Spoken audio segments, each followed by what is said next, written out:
ফেরাউন ধ্বংস হয়ে যাবে এটা তিনি আগেই স্বপ্নে দেখে ফেলেছিলেন। একদিন স্বপ্নে দেখলেন মিশরের ঘরবাড়ি আগুনের দোলা এসে পুড়িয়ে দিচ্ছে, কিন্তু বনি ইসরায়েলদের কিছুই হচ্ছে না।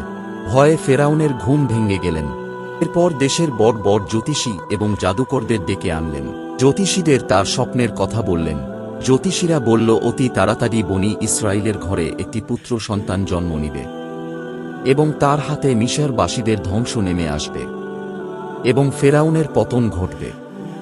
ফেরাউন ভয়ে তখন একটি আইন বানালেন, বনি ইসরায়েলদের ঘরে পুত্র সন্তান জন্ম নিলে তাকে হত্যা করতে হবে। ঠিক সেই কাজ, পুত্র সন্তান জন্ম নিলেই হত্যা করা হতো। সেই সময় সব মহিলারা আতঙ্কে থাকত, কেউ গর্ভবতী হলে অনেক ভয়ে থাকত। এই ভয়ঙ্কর সময়ে জন্ম হয় মূসা আলাইহিস সালামের। এই ভয়ঙ্কর সময়ে মূসা আলাইহিস সালাম কিভাবে বেঁচে গেলেন পারবেন আগামী ভিডিওতে।